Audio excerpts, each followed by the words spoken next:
Esto es Desde la Redacción, el podcast de Rosario 3. Mi nombre es Ezequiel Clerici. ¿De qué manera se cruzan los memes y la política?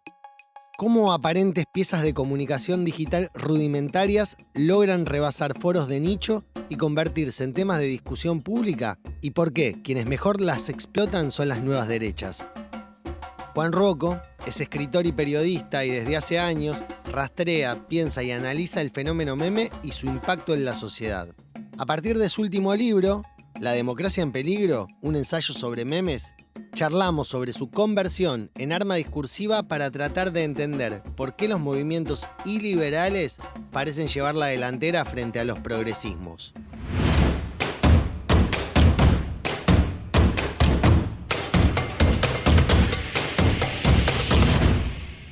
Juan, ¿qué origen tiene los memes? ¿De dónde arranca? Bien, es una gran pregunta.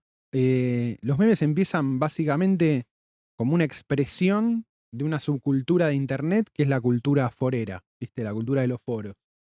Es bien lenguaje de internet, ¿no? No es pre-internet, no hay... No, a ver, hay toda una discusión. Bien. Hay toda una discusión. Si podemos poner, por ejemplo, las canciones de cancha. Las canciones de cancha son meméticas, si querés, ¿viste? Y son pre-internet. Porque se transmiten a través de la copia, se transmiten por imitación y son como unidades mínimas de información.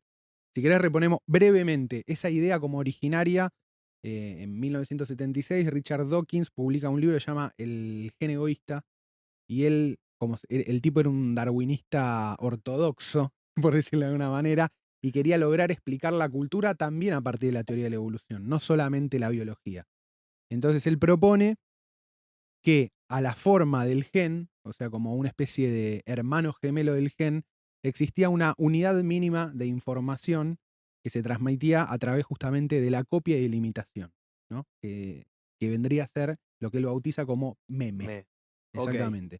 El tema es que, bueno, después lo retoman un montón de teóricos, es todo el primer capítulo del libro, la parte, como me dicen siempre, la parte más conicet del libro, está ahí. Y ahí nace como concepto, pero como concepto meramente teórico, Ujú. la idea de meme. Y obviamente, bueno, ese tiene un breve desarrollo teórico donde se suman ahí un par de personas más, un filósofo bastante interesante se llama Daniel Dennett y una filósofa, Susan Blackmore, que intentan crear una especie como de nueva disciplina que es la memética, para intentar completar ese programa dawkiniano, si se quiere, de explicar toda la cultura a partir de estas unidades mínimas de información. Y como le pasa siempre a los buenos y a los muy ambiciosos programas científicos, fracasan rotundamente, ¿no? Porque empiezan a tener muchos problemas en cuanto a definir, digamos, a la frontera de esa definición, ¿no? Porque Claro. si meme explica toda la cultura, si todo es un meme, entonces, ¿qué no es un meme? Y de nuevo su poder explicativo se pierde. Ujú. Pero más adelante, cuando aparecen justamente Internet y aparece el fenómeno meme, Claro. el, Sí, el- sí, sí. y que los usuarios de Internet empiezan a adoptar esa palabra para nombrar a estas pequeñas piezas, medio en joda, medio expresiones de cultura de Internet y demás, ahí ya hacemos fast forward al año 2010, una teórica que se llama Limor Schiffman retoma y dice, che, quizás rescatando esta vieja noción de meme que quedó como ahí medio perdida en el tiempo, podemos explicar el fenómeno actual de los memes de Internet, Ujú. ¿no? Y ahí medio que estamos ahora como en esa época. Ahora, como decías vos, el meme es estrictamente esto, era una expresión cultural de un subgrupo muy pequeño en ese momento, pero que vamos a ver que con el paso del tiempo y el crecimiento de la tecnología fue cada vez más universal, si se quiere, que eran el viejo nerd forero de compu y, como decimos nosotros, con cariño, los gordos compu, ¿no? Claro, sí. Ese tipo humano, que justamente para el año 2004 más o menos, se da como una escisión de un foro muy importante que se llamaba Something Awful, y uno de los usuarios crea un foro nuevo, medio copiando el formato de unos foros japoneses que se llama 4chan, que es así como el génesis. Y hay un gran documental sobre QAnon, sí, algo de ir a buscar al fondo del sí, agujero del conejo, exactamente. que Into the Rabbit Hole, creo que se esa llama. Into the Rabbit Hole, Sí, que creo que es la historia de este pibe, exactamente, de Moot. de Moon, que es un personaje. Yo los un gran invito a todos, personaje. el que no lo haya visto, está en Sí. Netflix. Es genial porque aparte él y el padre son dos personajes increíbles. No, es muy bueno, es muy bueno. Y bueno, y después vamos viendo estas ramificaciones, ¿no? Claro. QAnon, que termina siendo así como una especie de movimiento medio de internet basado en una teoría conspirativa hiper bizarra alrededor de la presidencia de Trump. Bueno, se alimenta mucho de esta dinámica de foro, ¿no? Pero al principio de esta cultura era algo como bastante marginal. Lo que va sucediendo es que se arma como una especie de pirámide, donde 4chan era como la cima de esa pirámide, que iba alimentando también otras páginas un poco más mainstream, como Reddit, después aparece 9gag, y que esa cultura que era muy de nicho empieza como a popularizarse. Y tenemos ahí, más o menos para ubicarnos en esa época, ya la primera generación de los memes más tradicionales y clásicos, que eran los Rage Comic, el Forever Alone, el Troll Face, claro, el LOL, el Poker Face, el LOL, ¿no? Como que si uno se fija, funcionaban como medio... era la primera vez que expresábamos emociones a través de un dibujo en internet, ¿no? Era como una versión un poco más ampliada de lo que eran los emojis y cosas por el estilo. Y tiene toda una cosa como hasta de cierta inocencia, ¿no? Sí, en un principio. Sí, eran memes muy inocentes. Y eso es, en un periodo de 10 años, 12 años hasta esta actualidad, me llama mucho la atención cómo se populariza de rápido. Digo, cómo yo, sin conocer esta historia que vos me estás trayendo en este momento, entiendo el lenguaje. ¿Y cómo es que cruza todos los idiomas, digamos? Es una pregunta, bueno, es un poco la pregunta medio que estructura el libro y que a mí fue la que me fue comiendo el coco, ¿no? Y básicamente para mí tiene que ver con dos cosas. Primero, con esta idea original del meme como un artefacto que transmite información y a la vez que se replica, ¿no? Para dar la definición, vamos con la definición canónica de Limor Schiffman, que dice: los memes son un ítem o un conjunto de ítems digitales que comparten características de forma, contenido o postura que se crean a través de que se crean con conciencia los unos de los otros y se transmiten a través de internet. Esa es como la definición, para mí, mejor acabada, que te da una comprensión de qué es un meme, ¿no? Es como que es un mensaje primitivo en el sentido de que lo podemos asociar rápidamente a otras etapas de la humanidad. Pienso, viste, en la Revolución Rusa, que como había mucha gente que era analfabeta, a través de los dibujos comunicaban, o mismo, no sé, las cavernas donde pintábamos, digamos. Es casi, entonces, como que rápidamente lo adoptamos. Y lo que cambia es la plataforma. En vez de ser una piedra, ahora es internet. Exactamente. Es como vos decís, muy bien, muy bien. Es un artefacto iconográfico. Son íconos. Al modo de, en la Edad Media, viste que se hacían vitrales que explicaban la historia de Jesús porque la gente no leía. Y estamos justamente en una época donde, así como está quedando atrás la sociedad creada por la revolución industrial, las sucesivas revoluciones industriales. Sí, la que conocemos en el siglo XX, ¿no? Exactamente. El estado de bienestar, el trabajo asalariado. Totalmente. Que estaban estructuradas alrededor de la palabra. Ya con la aparición de la televisión y los medios masivos, la imagen empieza a tener como una potencia fundamental. Y ahora encima tenemos pantallas conectadas entre sí que se mandan imágenes infinitamente. Sí, a la que estamos todo el tiempo alimentando, ¿no? Como dice un amigo, alimentando la máquina deseante, ¿no? Y aparte sometidos, porque el teléfono realmente, más allá de todas las funciones súper positivas que tiene, es muy atractivo. Digamos. Es muy atractivo porque tiene esto de la fogata, del fuego, de ver y pasar y pasar. Sí. Tiene algo del... Qué buen concepto el de la fogata. La fogata, ¿viste? Porque te agarra la imagen y la luz, también el artefacto luz te penetra, ¿viste? Va derecho a las conexiones neuronales y te quedás ahí como tildado y te cuesta salir.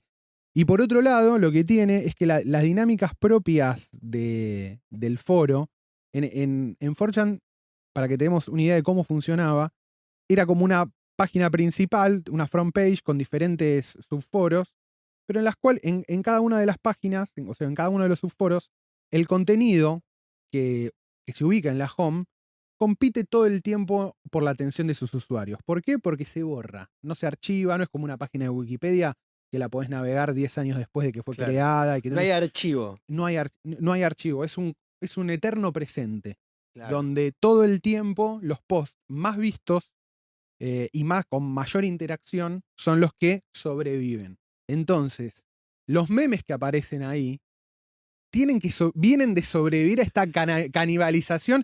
Pasa como para mí, la metáfora que más me gusta es ¿viste? ¿Te acordás que Gladiador, la película? Sí. ¿Viste que para llegar al Coliseo antes tenía que pasar por los coliseos? Sí, los clase B, Los digamos. clase B, los de tipo, los del conurbano de Roma, ¿viste? Que eran como... Y ahí era a matar o morir. De verdad. De verdad, era como te tiraba, Crudo. literalmente ibas crudo, claro, ¿viste? Como... Entonces, estos memes que están como en estos coliseos, que es a matar o morir, una vez que llegan al público, ya vienen con un proceso en el cual sobrevivieron a un lugar muy áspero, Claro, muy muy hostil. rudo, muy hostil, y cuando llegan al público grande te lo comen crudo, porque ya tienen un trabajo de perfeccionamiento muy fuerte, muy fuerte. Y también imagino la gimnasia que le debe dar al tipo que lo crea Es o a que la sí, persona que lo crea, para exactamente. no ponerlo en género, digamos, Sí, la persona sí, que lo sí, crea, sí. que después es como si yo tengo la fórmula, amigo. Es que hay algo de eso. Fíjate por qué, llevándolo a otra lógica, pero que replica este formato. Por ejemplo, las páginas de los flacos que crean memes. Por ejemplo, los herederos de Alberdi, Coherencia por favor, el viejo Garca, el Bunny en Twitter. Sí, sí. Toda gente que se dedica a hacer memes 24/7 y que obtiene mucha interacción a partir de los memes. Tiene ahí ya todo el círculo virtuoso hecho. Claro. Porque, Es orgánico, 100%. exactamente, porque es premiado por el contenido que hace. El premio que obtiene, que puede ser simbólico o monetizable, lo lleva a hacer nuevos memes y los nuevos memes generan nueva interacción. Entonces, ahí se da lo que a mí me encanta ponerle como un nombre así medio fancy, que son los digamos, en inglés sería Positive Feedback Loops o ciclos de retroalimentación, ¿no? Vos tenés ahí un pequeño sistemita que todo el tiempo se retroalimenta. Como salen nuevos memes, los nuevos memes generan interacción. La interacción te incita a hacer nuevos memes, porque te funciona la rueda. Claro, obvio. Entonces, alguien que le dedica tiempo, es bueno haciéndolo y demás, después se convierte medio en esta época, sobre todo, se convierte medio en un superhéroe memético, si querés. Claro, pero yo lo pensaba también desde el punto de vista de con lo importante que es para todos nosotros, para los seres humanos, la gratificación. No, totalmente. Digamos, que totalmente, alguien te diga totalmente. que está buenísimo lo que haces, Totalmente. o que lo replique, imagínate hasta que debe crear en algunos un pequeño dictador, ¿no? Sí, obvio. Se va subiendo a diferentes ponis, ¿no? Claro. A ponis cada vez más grandes. Pero que tiene que ver estrictamente con esto. Y pensemos que estamos justamente en una época donde lo que más se premia a través de las redes sociales es la economía de la atención, ¿no? Entonces, vos te volvés el foco de esa atención y es recontra gratificante. Claro, porque el algoritmo está diseñado para Está ir diseñado también ahí. claro, para encontrar justamente los contenidos que mayor atención y que mayor tiempo de vida le roben a las personas, ¿no? Me parece un temazo y aparte me da pie para meternos sobre todo en la cuestión de las teorías conspiranoicas y de la nueva derecha. Pero Sí, antes sí, de sí, eso, sí. hay una pregunta también que estaba dentro de esta primera parte, que es, ¿en qué momento el meme empieza a tener vida propia y resignificación? Digamos, vos creás una pieza, ¿no? De meme. Sí. Vos querés que tenga ese significado. Ese significado se entiende y de repente se transforma en otra cosa y ya deja de ser tuyo. Completamente. Y pienso en el Pepe El Frog. Pepe de Frog. Pepe de Frog. Sí, sí, sí, sí. Vos imagínate, vos sos una persona, le das sentido a tu imagen, tu meme, lo que sea.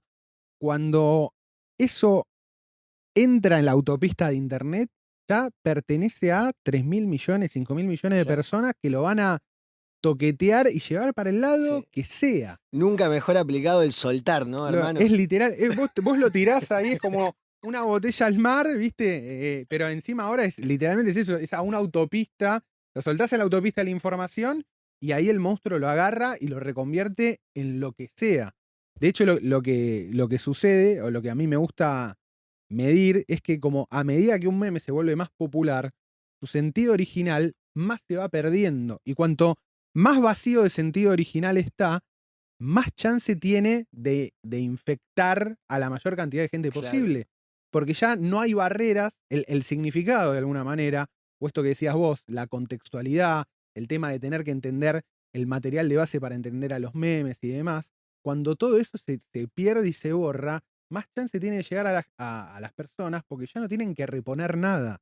Claro. Y es solamente una expresión, ¿no? Como se vuelve casi como parte del paisaje, por decirlo de alguna manera. ¿Y en qué momento eso que nace como algo divertido, algo ácido, algo irónico, se transforma en un vehículo para legitimar y expandir discursos que son por ahí extremistas, racistas? ¿Cuándo pega ese giro? Bien, es muy buena la pregunta. Es para entender como de alguna manera el clima de 4chan y demás, hay que entender que, bueno, en todo momento creo que se asumió a sí mismo como un lugar contracultural, ¿no? Como en esta tradición muy yanqui de la contracultura, ¿no? De justamente desafiar a lo establecido y cosas por el estilo. Sí, una bandera muy de la izquierda, del progresismo. Muy exactamente, que uno lo piensa y es una... Porque la derecha la asociamos con lo conservador, no con... Exactamente, pero vamos a ver cómo a lo largo de estos últimos años ese eje que estaba bastante más claro, donde justamente la derecha era conservadora y el progresismo tenía como un lugar más de contra o la contracultura, cambió. Y hubo un juego de roles cambiado. Fundamentalmente coincide que el auge medio de estos sitios se empieza a dar a mitad del segundo mandato de Bush, ¿no? Tipo de Bush hijo. de Bush, el segundo Bush, claro, de Bush hijo, de George W. Bush, ¿no? Y se consolida ya con la primera y segunda presidencia de Obama, donde Obama representa, dentro de lo que es el panorama conservador de Estados Unidos y qué sé yo, una opción mucho más progre. Y empieza a representar cierta hegemonía el discurso políticamente correcto, digamos, ¿no? Como esa idea de la corrección política y demás. Obama, que es 2008 la primera presidencia. Obama 2008. O sea, un año posterior a la salida del iPhone, del primero, es como que se va maridando todo. De a ¿no? vamos viendo tendencias, ¿no? Como, y donde ya empiezan a aparecer justamente todos estos elementos que después van como a explotar justamente al final del segundo mandato de Obama y el inicio de... Porque justo termina Obama y a Obama le pasa algo muy parecido a lo que le pasa a Cristina acá, por ejemplo. No tiene sucesor natural y se apoya en Hillary Clinton, que era la cara del establishment político, ¿no? Era como, uy, Hillary, ¿entendés? Que encima es la esposa de, con todo lo que eso pesa, era la representación del funcionario perfecto de Washington. Y además pensemos una cosa, veníamos de un presidente negro por primera vez en la historia de los norteamericanos. De Estados Unidos. Entonces, el clima de época de donde aparece todo, o se empieza a dar este giro más hacia la derecha, es cuando la contracultura empieza a pelearse con justamente el nuevo establishment progresista, por decirle de alguna manera. Ahora el progresismo se volvió establishment. Exactamente. ¿Por qué? Porque, bueno, no solo es la presidencia de Obama, sino que es lo que algunos teóricos más reaccionarios, pero con mucha claridad, llaman la catedral. En Estados Unidos, ¿qué dice? Bueno, el New York Times, Harvard y Hollywood te conforman una tríada de justamente qué tipo de política debería tener el norteamericano exitoso, ¿no? El norteamericano que se representa con los valores liberals americanos tradicionales, ¿no? Que con el cual... Sí, el cosmopolita. El cosmopolita, el de las costas, pero Claro. que como el norteamericano, que el establishment norteamericano quiere que todo el mundo crea que es, ¿no? Sí. El que se expande hacia afuera, que nosotros vemos. Exactamente, como el de la doctrina Monroe, el que con su bondad ilumina al mundo y lo llena de democracia y libre mercado, ¿no? Y tenían encerrado en una habitación al primo redneck, ¿no? El primo el del Midwest, el del campo, el campechano, que, che, ¿qué opinás? Hay que matar a todos los negros, ¿no? Y eso estaba muy reprimido. ese caudal de represión empieza a manifestarse justamente en estos sitios contraculturales y no, digamos, no moderados. Clave eso, ¿no? Eso es clave. Eso es clave porque las empresas grandes como que empezaban, Facebook, Twitter, todas moderan el Instagram, contenido. Todas por obligación del gobierno de Estados Unidos tenían que moderar el contenido. Entonces uno puede ser abiertamente racista en Twitter porque hay alguien que le dijo a Twitter, este contenido vos lo tenés que bloquear, ¿entendés? Claro, y vos contándome esto también rápidamente se me dispara también ese antiestatismo o Totalmente. antigobierno que es muy clásico de la derecha norteamericana, de tener esa desconfianza radical con el gobierno federal. Juan, ¿y qué relación ves? Porque acá estás haciendo todo un análisis muy interesante, sobre todo de la presidencia Obama, pero este año que es clave, que es 2008, Sí. la crisis, ¿cómo detona o ayuda a crecer a todos estos movimientos de extrema derecha o, por ahí no es la palabra correcta, pero digamos reaccionarios a régimen establecido y que se ancla en los memes y en toda esta cultura de internet libre? Bueno, para dar la vuelta, digamos. Es que ahí hay una clave para mí muy interesante donde aparece otro de los clivajes o las tensiones que van a conformar un poco esta idea, que tiene que ver con justamente en la crisis de 2008, pensemos nosotros que venimos en un país de crisis permanente. Claro, es lo natural, digamos. Que es nuestro, claro, es nuestro paisaje. Es difícil entender la importancia que tienen como las crisis fuertes en Estados Unidos. La crisis del 2008 se la compara, el punto de comparación es la crisis de 1930, o sea, que fue terrible. El quiebre de Wall Street, que justamente tiene que ver con un poco la caída de la inocencia del liberalismo económico y la aparición del keynesianismo como una respuesta de, bueno, el Estado empieza a controlar la economía porque las empresas no pudieron. El mercado por sí mismo falló. Ahí nace toda la política de regulación que rige a los Estados Unidos, con la que después rompen a los estudios de cine que tenían la distribución también de las películas. Bueno, totalmente, no me quiero meter demasiado ahí. Y es la política que después se importa en el resto del mundo, como el famoso estado de bienestar, que tiene su origen ahí, en la caída del capitalismo de los 30.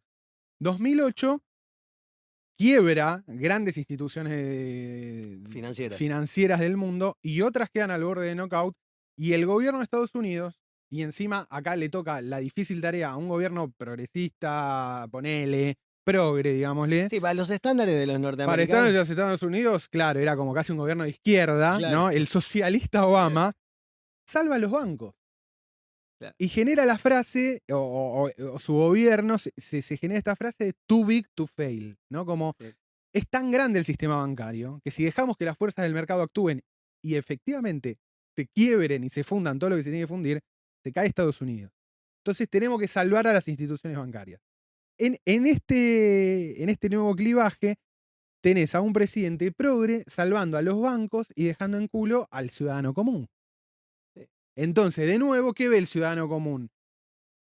Este se alía, ¿no? Con los grandes capitales, con Soros, ¿no? Porque además se va agregando el componente antisemita atrás, ¿no? Y después quiero que entremos en el tema de teorías conspirativas. Claro, es que vamos a llegar. Se alía con el gran capital y el Estado salva a estos defalcadores de guita seriales y a la gente común le ejecutan las hipotecas. Entonces ahí aparece de nuevo otra nueva tensión donde el ciudadano común ve que el Estado trabaja con las grandes corporaciones. Y es muy loco porque se genera como una especie de anti-establishment, pero a la vez capitalista, pero como diciendo, no, capitalismo es que compitamos todos, no que los grandes estén entongados con el gobierno. Entonces hay una especie medio de corrida hasta casi medio por izquierda, pero de un sector que termina siendo conservador por cómo se articula con otras cosas, ¿no? Porque decíamos recién, tiene que ver más con el hillbilly racista, xenófobo, ¿no? Como más yankee estándar a lo Trump, ¿no? Que después, bueno, Trump es el tipo que va a lograr interpretar a todo este clivaje. Y además, en paralelo, se empieza a dar un deterioro de la calidad de vida en un montón de norteamericanos, donde vos tenés a tipos de nuestra edad, gente que nació en los 80, viviendo con los viejos de nuevo en el subsuelo, que no accedieron nunca a la educación universitaria, difícilmente tengan un trabajo que no sea o en Walmart o en... Todo esto que vas describiendo me hace acordar mucho a la Argentina. ¿Viste? Como a esta Argentina, ¿no? Viste que hay escenarios similares.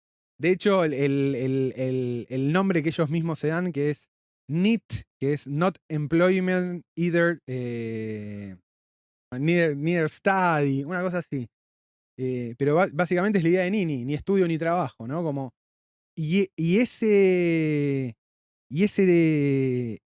personaje es el que termina encarando de alguna manera en el ideario colectivo el gordo compu, ¿no? El chanero, la contracultura pasa a estar justamente medio en los desplazados, en los caídos del sistema, que encuentran en toda esta cultura digital una forma de socialización y una forma de insertarse, por lo menos, en algún tipo de economía simbólica que los contenga, ¿no? Te juro, no puedo parar de hacer la analogía, la comparación, claro, la comparación, sí, es que es muy porque fuerte. pienso, digamos, en un... No me gusta decirle personaje, sino que hoy es una persona pública que tiene hasta la posibilidad de ser presidente, como es Javier Milei, y es como... Está como hecho, performado para ser un meme. ¿O no? ¿O es exagerado esa posición? No. De hecho, al contrario, yo creo que su núcleo fuerte, ya no, digo... No el 30% que lo votó. Exactamente, no los 7 millones de votos, pero sí digamos, ese núcleo duro que lo banca fuerte en ese desierto de pasar de ser solo un meme a una opción política, juega un papel para mí preponderante.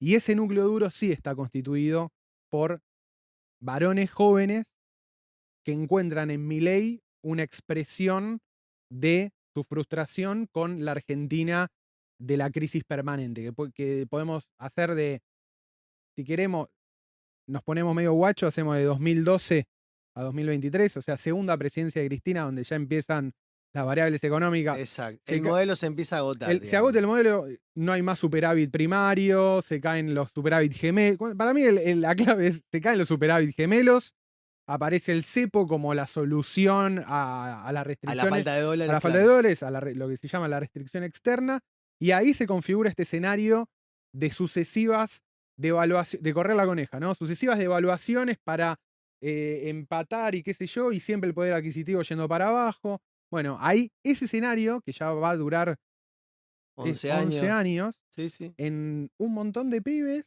fue su vida entera, o su vida adulta, adolescente entera. Sí, y también pienso en que si vos naciste, ponele, los primeros años de 2000 o mediados de 2000, viviste siempre en crisis. Digamos, no conociste lo bueno. Nunca conociste la imagen de más o menos Argentina. Claro. O esta idea de que ya está completamente vacía del estado presente. Claro. El estado presente que te tocó ver es el estado de la pandemia. Claro, que te vigilanteó. Que encima, en este giro muy cruel de clivajes históricos, le toca al progresismo jugar el papel y el rol de policía y termina como en una especie de cumplimiento de la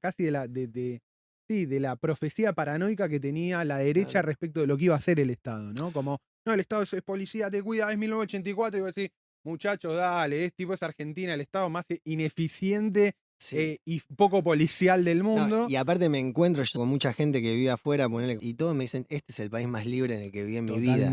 Totalmente. Viene un yankee acá y te dice, loco, ustedes viven en el Wild West. ¿Viste? Y nosotros, sí, vieja, bienvenido. Y está bueno. Bienvenido a True América. Esto es América en serio. ¿Viste? Como Argentina es esto, y yo creo que la gran diferencia, y que también en esto me parece que Milei le expresa por la positiva, Argentina es el país más libre del mundo si tenés plata. Claro.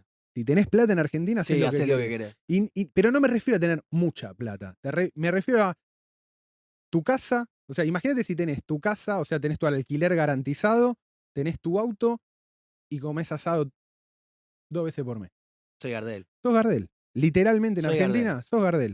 Sí, sí. Bueno, el tema es que estamos con la mitad del país que no llega a esto. Claro, y aparte pensaba en esto, ¿no? Que vos traías recién a colación que el tema de la pandemia, que es central, y a veces creo que hablamos demasiado poco de lo potente que fue, pero también porque pasó poco tiempo. Sí, Nos dimos cuenta de que había casi 10 millones de personas que no tenían un salario asegurado al mes y totalmente. que necesitaban la ayuda del Estado porque te habían dicho que no podías salir de tu casa. O sea, el Estado no te dejaba No te dejaba trabajar. trabajar. Digo, lo pongo en estos No, estos no, es que términos sí. para Es que que sí. dimensionemos, Sí, ¿no? sí, uno después está toda la discusión de si estuvo bien o no, Exacto, porque que en había ese que momento quedarse, que decimos, el ASPO, que sí, el DISPO, sí, obvio, todo, no, que la pandemia nos claro. vamos a morir todos, no había Aparte teníamos vacuna. miedo, no sabíamos qué te podía pasar. Perfecto. Esa discusión está, pero el rol que jugó fue ese. Claro. Entonces, Para los ojos de todos estos votantes, lo sigo aclarando para que no piensen que exactamente. estemos. Pero la aceleración que hubo durante la pandemia de las condiciones y de este tipo de lógica y de discurso es brutal. Sí. De hecho, a mí me pasa que yo estaba justo en casa viendo la primera manifestación anticuarentena y me acuerdo de dos pibes que se empiezan a pelear y uno dice, uno era como muy, muy proto-mileísta, ¿no? Como Milei básico, ¿viste? Tipo, no, que el Estado no me deja trabajar, que, que yo quiero laburar porque los derechos individuales, qué sé yo. Y viene atrás otro y le dice, pero este es el discurso que baja Soros y es antinacionalista y los judíos. Y vos decís, loco, estoy viendo 4chan en C5N, en la tele. Tipo, yo estaba ahí y digo, esto es una discusión chanera clásica y lo estoy viendo en la televisión de cable a las 3 de la tarde. Y además ahí vos traés a colación algo que era parte de lo que veníamos conversando, dando vuelta, pero sin nombrar lo que es las teorías conspirativas, Sí. esta idea de Soros. ¿Cómo cala eso? O sea, es también una expresión de todo de toda esta frustración, de todo este hartazgo Yo creo que de tener que sí, encontrarle sentido sí, a sí, cosas sí. que por ahí no le encontrás, digamos, no sé. Yo creo que tiene que ver por un lado con eso y después por otro lado que hay un juego me parece también, hay un juego muy peligroso y poco democrático de los propios medios de comunicación, Ujú. tanto de los medios de comunicación como de organizaciones que creo yo que reciben, o sea, en Argentina tenemos un montón de ONGs que reciben plata de Soros. Y un montón que reciben de la embajada británica. Y muchas de ellas son organizaciones que son progres. Entonces, el chabón que cree que Soros está digitando todo el mundo, entra, revisa, ve quién le baja la plata y Y lo es confirmó. 2 más 2. Claro. Es 2 más 2. ¿Por qué? Bueno, porque se da como también este clivaje bastante raro, pero que ya tiene más sentido con esto que hablábamos de Obama y demás, ese giro medio obamista, que las élites mundiales han tenido un giro a, por lo menos, parecer medio progre. Como que en Estados Unidos medio que no podés ser una gran corporación, y aparte mucha de la guita viene de ahí, si no por lo menos tenés un nivel de pinkwashing, ¿no? O Claro. de... Como, de mínima tenés que parecer progre. El problema que está teniendo hoy Disney con el estado de Florida. Exactamente. Disney y el estado de Florida, Que totalmente. aparte Disney siempre fue una empresa conservadora de valores Totalmente. tradicionales. Pero porque porque el establishment de Estados Unidos era así. Entonces Claro. lo que te das cuenta es que Disney en realidad no tiene ideología, sino que adopta la ideología del establishment. Y si el establishment pasó a ser más progre, lo cual es una cagada para los movimientos progresistas latinoamericanos y tercermundistas, cagaste porque ahora la reacción va a venir por el otro lado. Entonces las teorías conspirativas, por un lado, son conspirativas, pero después vos cuando ves la realidad, o sea, obviamente tenés las hiper bizarras como QAnon, ¿viste? QAnon directamente existen unos seres de otra dimensión que se alimentan de niños, bueno, todo un delirio total. Sí, el criptoestado. Lo que vos ves es en Estados Unidos, por un lado vos tenés estructuras, como decíamos recién, no sé, la Lockheed Martin, la Boeing, empresas que son contratistas del Estado, están hace millones de años. Son casi los que determinan la política exterior del país porque el gerente de Lockheed, que es el mayor consorcio de armas de Estados Unidos, después pasa a ser ministro de defensa. Sí, la puerta giratoria. La puerta giratoria entre el Pentágono y... Bueno, eso no es una forma de deep state, ¿no? Como si nos ponemos a pensar, no son estructuras de poder que exceden a los presidentes y demás. Entonces, esa intuición de la realidad que es así, la pasás un poco de rosca para que la entienda más o menos todos y tenés una teoría conspirativa. Las teorías conspirativas funcionan porque explican cosas del mundo también, ¿no? Sí, O sea, el hecho de que hay algo o que pasa algo con la pedofilia y el poder es innegable. Claro. Es innegable. Pero como eso justamente desde el poder se tapa, bueno, ¿qué pasa? Bueno, empiezan las cuestiones delirantes en un punto, ¿no? Y lo delirante empieza a ganar terreno. Hace 2 años, te digo, no, ponele 5 años, vos decías algo respecto de los ovnis y psiquiátrico. Y el otro día en México mostraron En- 2. No sé digo, si son reales, no, pero no son reales, pero... en la asamblea de México lo mostraron. Y los senadores de Estados Unidos le están pidiendo a sus organismos de inteligencia que empiecen a... Larga, loco. Loco, larga. ¿Qué data hay? Dale, ¿Qué data hay? ¿Me estás ocultando algo? ¿Me estás ¿Qué mintiendo? data hay? Me estás engatusando. Entonces, de a poco sueltan un videíto de acá, un videíto de allá, algo que no se sabe. La NASA tiene que hacer un informe. Entonces, la pandemia fue como el gran también, un gran catalizador de esto, porque también la información que había estaba sometida a la geopolítica. Entonces, sí, y además pienso también en cómo los medios de comunicación laburamos mucho para sacarle credibilidad a todo en ese momento, porque querían que la vacuna fuera la norteamericana y no la rusa, entonces hablaban mal de una. Bueno, alimentaste toda esa locura. Pero totalmente, vos llegabas a decir en Facebook o en YouTube que la vacuna era de origen humano, y despedite de tu cuenta, Glince. Era cancelado, eras un loco, eras China Brandolino, ¿no? Como Chinda, no sé, ¿viste? Eras listo, mordió banquina. Y termina la pandemia y ahora casi toda la evidencia del propio Estados Unidos apunta a que posiblemente esto se escapó un laboratorio.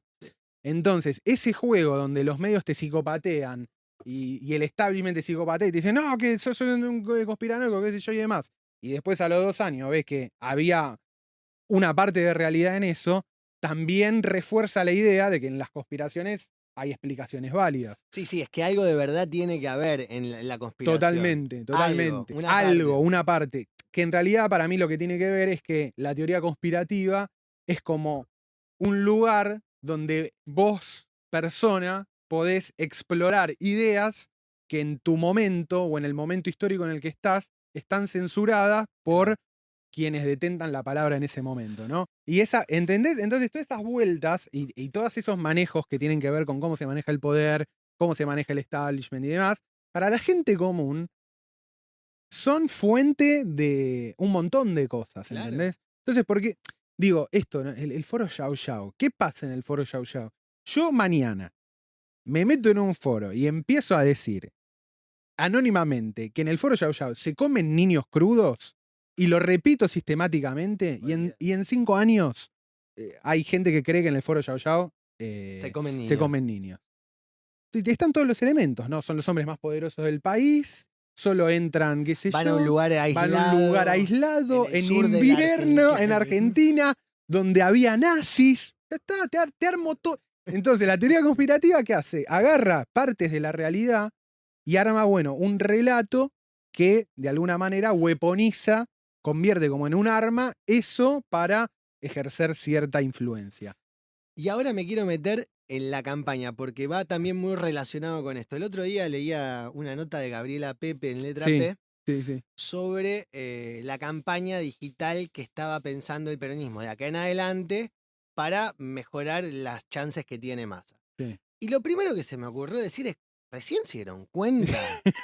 Porque, y es esto de lo que hablamos al principio de la charla, ¿no? Vos ves que las comunidades por ahí que se articulan en los movimientos libertarios son creadores de contenido orgánico. No es que vos tenés gente, mirá, bueno, está bien, pues, saquémoslo a Serimedo, ¿no? Pero digo, no es que tenés gente... Igual te digo, para mí Serimedo se sube el precio, ¿eh? Bueno, perfecto, ahora lo charlamos. Sí. Pero no es que hay una usina de cracks, de trolls y de gente. Recabeza ahí con un cerebro gigante pensando de hecho, lo mejor... y Milei, no sé, por eso va ganando. No, hay un montón de gente como vos y como yo, re común.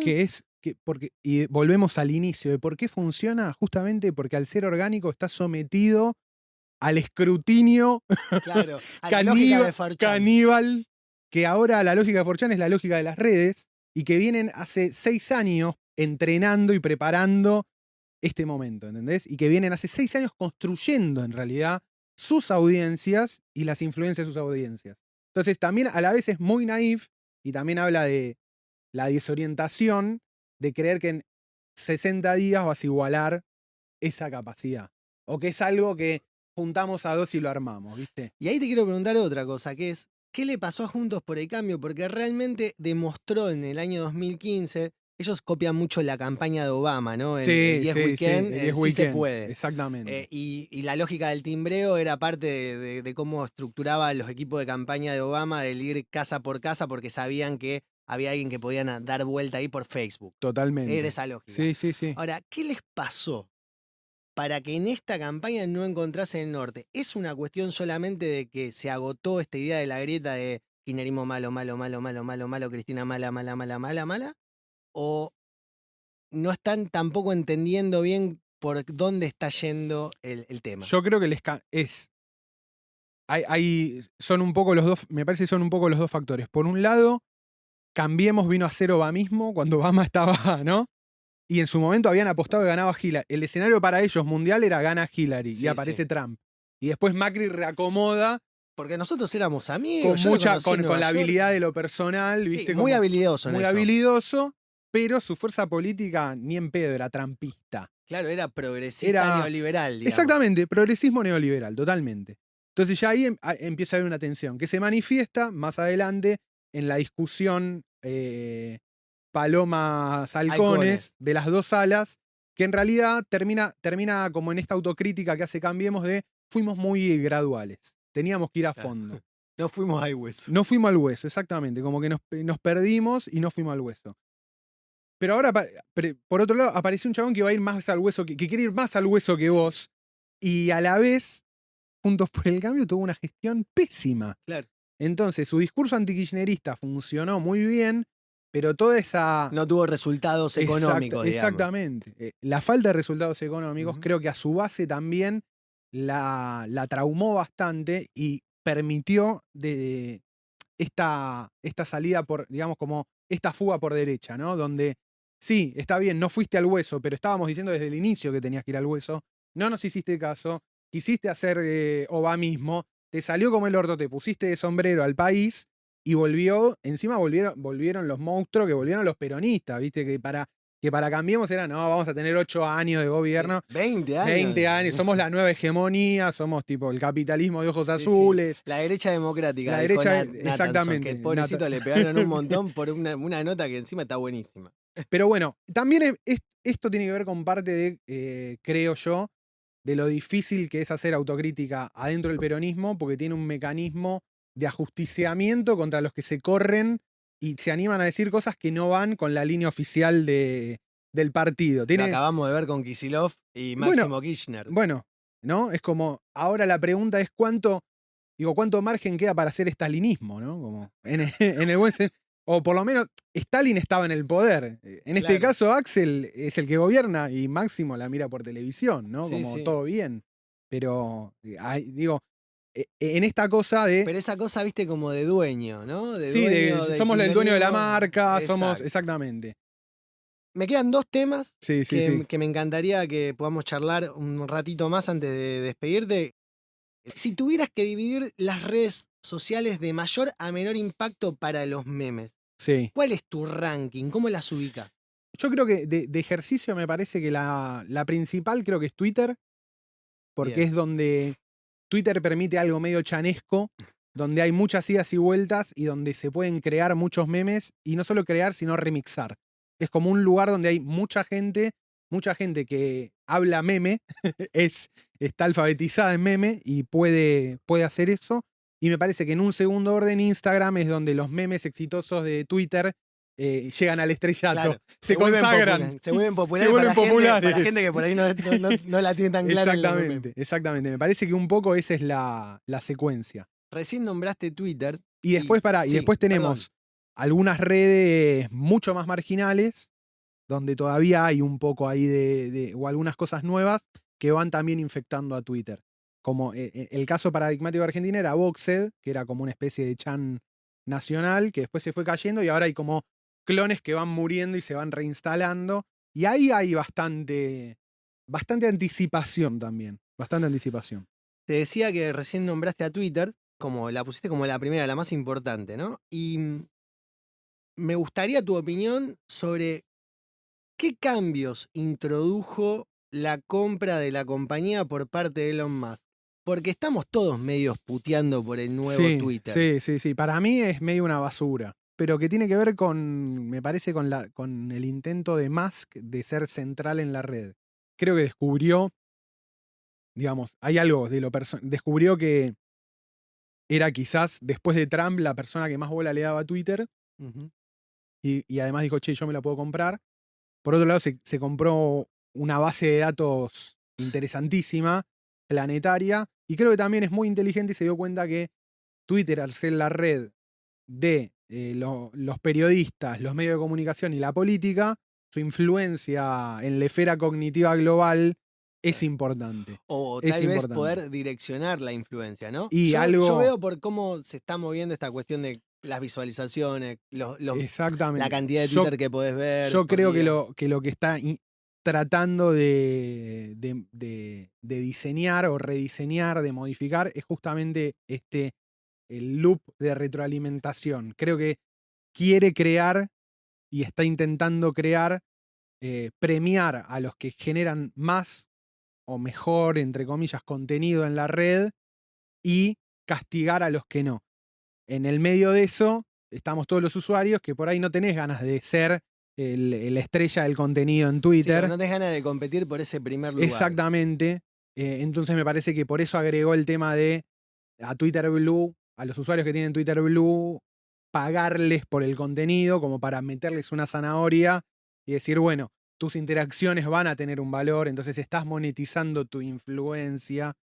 Pero no sé cómo va a salir esa jugada. Para mí, a la plataforma, no sé, el nuevo Twitter no me gusta. Es Sí, sí, como porque desde. esto que vos explicás es un poco una canibalización Sí, de la conversación que antes exactamente. Que antes tenía. parecía más orgánica, si bien Claro. estaban todo lo de las redes de bots y los trolls y toda esa cosa que bueno, que Cambiemos manejaba mejor. También volviendo a la vieja discusión. eh, y que justamente lo de Milei tiene que ver con eso, con cómo orgánicamente pudo superar incluso los volúmenes de interacción que se farmeaban antes, ¿no? Que te farmeaban las granjas de bots. Me parece que en esa distinción de qué es un bot, qué es un humano, quién es un tipo que hace contenido que se viraliza o que es muy visto y demás, en ese rediseño va a haber ganadores y perdedores, y yo creo que estoy más del bando de los perdedores, ¿viste? Como. Ya final, y te dejo tranquilo, inteligencia artificial. ¿Qué usos positivos y obviamente negativos encontrás en este contexto de polarización y crecimiento de las nuevas derechas que tan relacionado está con esto que estuvimos hablando durante toda esta hora, ¿no? Que es Ujú. la influencia del meme, de los mensajes fugaces, rápidos. ¿Qué cosas encontrás ahí positivas, negativas de esta nueva tecnología que estamos descubriendo? Me parece que va, como dice bien Alejandro Galiano, alias Bruno Bauer, un tipa. Escuché el ¿Escuchaste el podcast? espectacular Bueno, Sherpas ahí, me Sherpas. parece, bueno, el tuyo también, lo escuché y me Bueno, pareció muy bueno. de paso mandamos un saludo al chico de Gato y la Caja, unos genios. Em, pero Ale me parece que en su capítulo habla muy bien sobre esto de inteligencia artificial, reemplazando tareas y no trabajos, ¿no? Creo que una herramienta como la inteligencia artificial le va a permitir a grupos muy chicos o personas directamente poder crear mucho contenido. Y mucho contenido estandarizado, digo. Eh, Tomando un ejemplo más positivo, por ejemplo, lo que está haciendo esta cuenta que se llama Archivo General Sergio Tomás Massa, y está hecho con un modelo de tipo Midjourney, ¿no? De inteligencia artificial para crear imágenes. Entonces ahí posiblemente tengas una persona nada más que genera todo el tiempo contenido para un candidato, y que tiene que creció muy rápido esa cuenta. O sea que si esa cuenta sigue, ahora bueno, porque justo es muy electoral, pero el chabón encontró algo. Entonces, ese tipo de cuentas, quizás al viejo modo de crear memes artesanalmente, tenés como una capacidad más industrial de memificar. Claro, de darle por ahí las coordenadas que vos necesitás que ese meme comunique y Exactamente. que los cree. Por ahí el flaco que está atrás no maneja ni Photoshop, ¿entendés? No maneja Claro. herramientas ni de diseño, ni es ilustrador, ni nada. Y puede sacar un contenido bastante bueno, muy bueno a nivel gráfico, que cumple su función, ¿no? Ahora sí, para cerrar, me gustaría que nos recomiendes, a Sí. mí, a los que estamos escuchando, Sí. qué libros, además del tuyo, que Sí. lo recontra recomendamos Sí. claramente, les señalarías, les marcarías para quienes se quedaron después de esta charla con ganas de seguir profundizando sobre estos temas. Bien. Para mí el fundamental es el de Limor Schiffman, Memes en la cultura digital, que solamente está en inglés. Entonces ya ahí medio que hay una barrera. Y eso medio que rompe un poco las bolas. Pero si lo conseguimos en PDF, Pero si por se ahí lo consigue en podemos hacer PDF, traducir. Sí, se puede traducir. Voy a buscar otro que me acaba de llegar, que me lo mandó la gente de Editorial La Crujía. Dígalo con memes, de François Jost, de la parodia al mundo digital. Es nuevo, leí las primeras 20 páginas, muy bueno, habla mucho sobre muchos temas que fuimos tratando acá, pero más específico al meme en sí, ¿viste? Y hace como después sobre el final hace una diferencia de géneros de memes, tiene un cuadro de doble entrada que los clasifica, me parece que ese puede andar muy bien. Y después de los tradicionales, o sea, de la vieja escuela memética, la máquina memética de Susan Blackmore, ese es un librazo. La conciencia explicada de Daniel Dennett también, son más filosóficos, entonces el de Susan Blackmore se puede leer tranquilo sin tener tanto background filosófico, el de Daniel Dennett es un poco más se pone un poquito más rebuscado. Después recomiendo mucho La rebeldía se volvió de derecha, de Pablo Stefanoni. Gran libro, Gran libro, espectacular. y que hace, me parece, como una categorización muy laburada y casi de referencia académica sobre diferentes manifestaciones de las nuevas derechas en todo el mundo. Y uno final. La democracia en peligro, de Juan Rocco. Claro, por supuesto. Juan Rocco, muchísimas gracias. Por favor. Nos vemos pronto. Nos vemos prontísimo. Producción y realización, Ezequiel Clerici. Desde la redacción, es una creación de Rosario 3, Grupo Televisión Litoral. Gracias por tu atención.